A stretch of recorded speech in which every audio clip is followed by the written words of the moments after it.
Something's happening inside JP Morgan right now. Something so off script, so violently out of character, that even the deepest corners of the silver market are starting to shake. For months, the biggest player in American bullion hasn't just nudged the numbers. They've yanked entire chunks of physical silver out of the spotlight.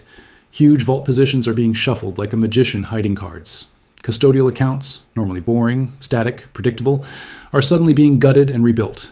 And the metal that should appear on public reports, it's evaporating, not moved, not sold, not delivered, just gone from visibility. And here's the part that should send a cold current down your spine. None of this resembles normal market behavior. This isn't gossip in a Telegram chat. This isn't a tinfoil blog post. The evidence is baked, unchanged, unedited, into the raw numbers. The very numbers they assumed nobody would bother to trace back. When a bank the size of JP Morgan shifts even a fraction of their silver footprint, the entire industry pauses. But these aren't fractions. These are seismic plates grinding beneath the surface. And when the largest silver custodian in the United States starts making moves without a single public explanation, it usually means they're playing a game everyone else will learn about too late. Because JP Morgan doesn't just participate in the silver market, they shape it. Governments trust them. Institutions lean on them. Hedge funds store with them. Their vaults are pipelines of global liquidity, and their decisions ripple into industrial supply, mint output, futures markets, and retail shelves. So why? Now, are mountains of their metal being reclassified into eligible but not registered? Why are entire bars being pulled from reporting databases like someone flipping breakers in a dark room? Why are withdrawals from big clients being replaced with nothing, not even placeholder allocations? And why, at the exact same moment, are retail dealers across America screaming that silver supply is tighter than they've seen in over a decade? These two worlds should never overlap. Oversupply on the institutional side and undersupply on the retail side? Impossible. Unless the institution is intentionally locking the doors. And here's where the deja vu hits like a freight train. Every single time, major vault inventories twisted into patterns like this. 2010, 2011, 2019, the chaos of 2020, the early tremors of 2023, what followed was never small.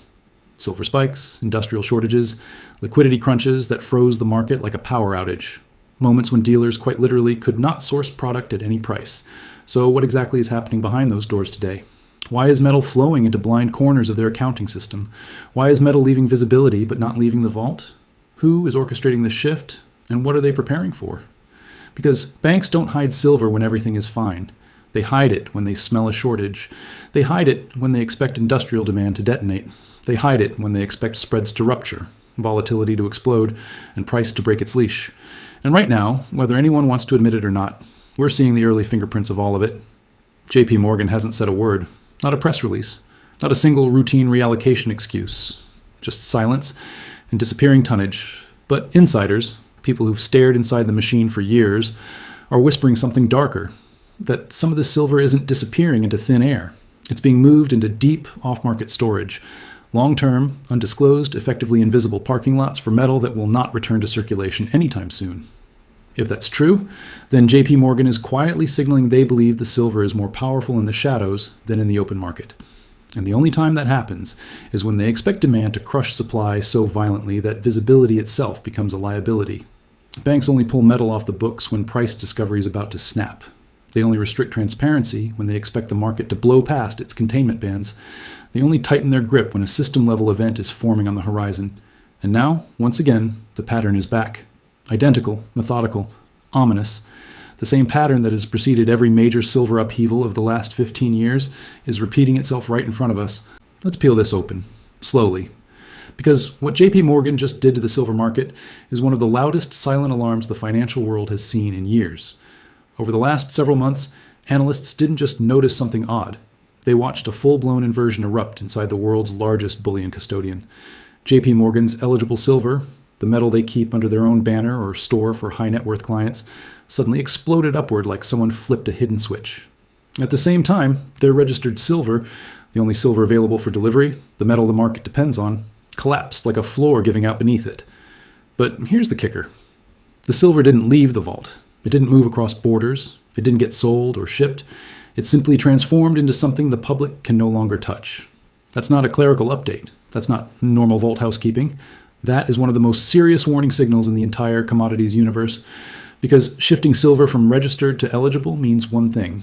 They don't want it leaving the building, not to investors, not to manufacturers, Not to anyone. They're walling it off, deliberately, for someone or something bigger. And historically, whenever eligible silver spikes like this, it has never, not once, signaled calm waters. 2011, the blow-off top that rewrote silver charts. 2019, quiet positioning before global markets cracked. 2020, vault doors slamming shut during the shortage crisis. 2023, the early choke points nobody talks about. And now the 2024 to 2025 surge. It's bigger than all of them. So why the sudden blackout? Why convert deliverable silver into a category the public cannot touch? Why create scarcity when the market is already tight? There are only three serious explanations. 1. A coming industrial shortage. Silver isn't a luxury metal, it's the bloodstream of the modern world. Solar, EVs, semiconductors, defense tech, medical systems. Demand is exploding while supply isn't. 2. A looming COMEX liquidity confrontation. If too many contract holders request physical, the paper market cracks. Vaults protect themselves by shifting metal where it can't be called upon. 3. A sovereign or ultra-wealthy buyer stepping in quietly. Banks hide accumulation for clients who operate in the shadows. Here's the chilling part. All three pressures are happening simultaneously. Retail demand is raging. Dealers are sold out. Delays stretch for weeks. Premiums jump overnight. This shouldn't occur while JP Morgan is locking away massive volumes, unless they know something the public hasn't realized. Unless they're preparing for a moment when physical silver becomes so scarce, revealing their true position would trigger panic. Unless they see cracks forming inside the system before anyone else does. Because silver isn't like gold. Gold rests in vaults. Silver vanishes into factories, into solar panels, circuits, batteries, scalpel tips, permanently consumed. Industrial demand rising, mine output flat, recycling stagnant, inventory drawdowns accelerating. JP Morgan sees the collision point. They've seen it before. The pattern is always the same. Metal disappears from public view. Categories shift. Visibility drops. Then the shockwave hits. Right now, every pressure point is converging. Industrial demand exploding. Mine supply stalling. COMEX withdrawals accelerating. Retail shortages rising. Premiums climbing. Despite quiet spot price, vault flows acting erratically, banks restricting deliverable metal. This combination has never appeared at this scale. And JP Morgan isn't easing strain. They're amplifying it. Because they're not reacting. They're preparing. Here's the unavoidable turning point. Soon, maybe weeks, maybe months, someone big will ask for delivery, and the market will fail.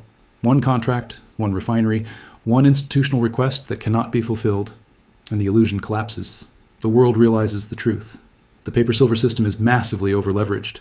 Then two shockwaves hit. Institutional panic buying. Governments and manufacturers scramble for whatever metal remains. Public awakening. Retail buyers rush in out of survival instinct, not speculation, because silver is not optional. Tech dies without it. Energy grids fail without it. Defense systems stall without it. Medicine halts without it. When industry panics, they don't buy dips. They buy everything. Removing supply permanently. That's how a repricing event begins. Not a squeeze. A reset. A full revaluation based on scarcity and reality. JP Morgan knows this. That's why metal is being buried behind the curtain. That's why categories are shifting. That's why nothing is being explained. They're positioning ahead of the coming shock, the moment silver becomes functionally unaffordable. Because once the world realizes the system contains far less real silver than it pretends, prices don't rise. They leap. They gap upward. They reset overnight. And the only people protected when that moment hits are the ones who secured exposure before the repricing began. That's exactly what JP Morgan is doing. Silently, aggressively, without apology. So the real question isn't what they're hiding. The real question is, what did they see coming that the rest of the world still hasn't? Because when a bank this large moves with this level of precision and secrecy, history leaves only one conclusion. Something massive is forming, and once it breaks into the open, reacting won't be an option. Only surviving it will.